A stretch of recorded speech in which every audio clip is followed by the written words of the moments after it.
guys, the Pro Rancher here, and today I'm going to be giving you a quick walkthrough of our off-grid power system, just to give you an idea of how you too, for the right amount of money, can live in the middle of nowhere and still have the same amenities that you do in the real world. Now this is where it all begins. We have 4 solar arrays. Each array has 12 120 watt panels. The arrays themselves can track the sun using gas-filled tubes, which run basically just like a thermometer. As one side gets hot, the gas rises up and it offsets the balance of the panels, which causes it to rotate, which is very nice because it allows us to maximize the amount of power we can take from the sun each day. Now for those winter days where we don't get quite enough sun, we do have an Onan generator which runs off propane, so it's very clean burning. Now it is much louder than, say, a Whisper Watt diesel powered generator. However, we do not need to have an extra supply of diesel, which can get messy and expensive. So we run it off our propane and it runs very nicely. Now let's go ahead and take a look at our power room and I'll show you the inverters and the battery setup we have. Okay, now here's where the magic happens. The DC power that comes off the solar panels comes down the mountain into this box, is routed down into our batteries, which are hiding right there behind the door, and I'll show you those in a minute. It's stored in the batteries until we need it, in which case it is brought back up into these inverters, which converts it to AC, which can run all of our stuff in our house. So just like any other house, we have AC. We can run anything you need: dishwashers, washer and dryer, lights, etc. All the normal things that you guys would have in your house running off of say a PG&E setup, in a city. As you can see, we have lights in our room, just like any other house. We can also run our 220 air compressor.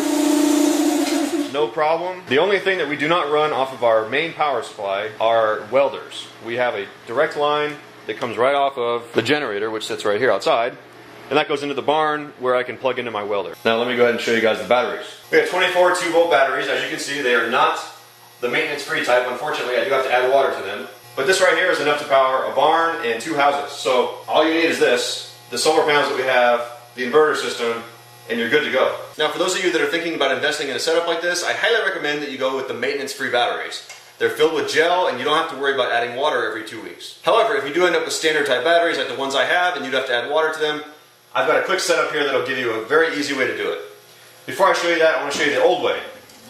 When I first started working here, this is how we did it. We'd take a cup like this, add water to it, and then I'd have to take water out of here and put it into each battery as I went along. That got really old really fast. So, being the ingenuitive person that I am, I came up with this idea. I went down and I found this cooler, which happens to have a 3/4 inch hose fitting at the bottom, which makes it very nice. Most of them don't have that. Got some 5/8 tubing and a hose handle here. And now I can just go down the line and add water to each battery as needed. Now you may notice that these batteries are exceptionally clean. These are actually 10 years old. I just keep them covered with a piece of plywood and I wipe them down each time I add water to them. The main reason for the plywood, I'd like to point out, one, it keeps the dust off, but the main reason is because if someone were to drop a wrench or something on these terminals here, well, you can imagine what would happen. It would be a big mess. There's a lot of power surging through here, and you just don't want that to happen. So a piece of plywood, cover them up, keeps them clean, keeps them safe. Good way to go. Now this panel here is telling us what's going on with the batteries. As you can see, we're running about 75% full right now. I can also check on volts, amps, and various other things. But basically this is nice because I can come in and get a quick visual of where my batteries are, and I know how we're doing as far as how we're generating power. This relates directly to what the solar panels are doing and basically what the weather's doing. So right now, it's an overcast day.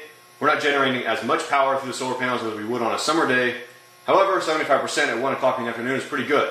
I expect it to be full by the time the sun goes down. Now these inverter units are very nice. I have not compared them to anything newer. These are about 10 years old. However, they're very nice because you can control pretty much everything off of them. I can run the generator, for example. If I want to turn the generator on, I just push that green button once and it cycles it over to on. Give it a few seconds. And the generator comes on automatically.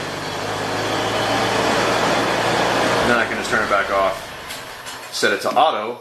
And the auto is nice because when the power in the batteries gets below a certain point and we're drawing energy into our houses, the generator kicks on automatically. We don't have to worry about coming out here and turning it on or turning it off. Now, similar to the panel I just showed you, these two guys are showing us basically what's coming off the mountain from the solar panels. It's showing us our watts, our current array load, and they're divided up into 2. We have 4 arrays, and we have, so basically this is the 2 arrays on the right, and this is the 2 arrays on the left. Now even better would be to have one of these for each array, because this number here, the watts, is telling me the combined total of the 2 on the right is giving me this, and then on the other one it's giving me a separate number, which is reading 251 right now.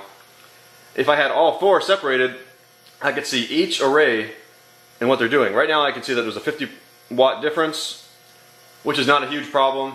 If it was like a 200 watt difference or a 300 watt difference, then I would know that one of the arrays, or one side of the arrays anyway, was having some issues with solar panels. And usually what happens then is we have a solar tech guy comes out, he does a diagnostic check, and generally 1 or 2 panels have gone bad and they end up replacing them. So obviously the more data you have coming off of your panels, the more you can help diagnose them and figure out what's going on up there, because they do go bad, you do have to replace them. In fact, I think every single one up there on the hill that I showed you has been replaced at some point or another, because they just go bad. And usually the company is pretty good about replacing them for free though, so that's nice. Now again, just like you guys have at home, we have a breaker panel. This controls everything we need.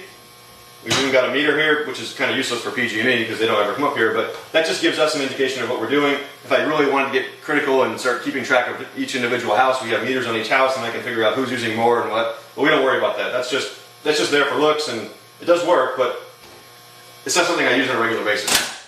Well guys, as I've said, we are completely off grid. We do bring up our own gas and diesel, as well as our propane.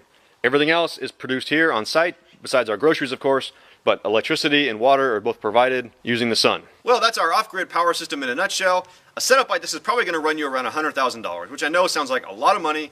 However, for our purposes, the alternative was to run a power line 5 miles up into the mountains, which just, I can't even speculate on how much that would cost. Anyway guys, thanks for watching. Make sure you like, share, and favorite. Subscribe if you haven't already, and I'll see you next time.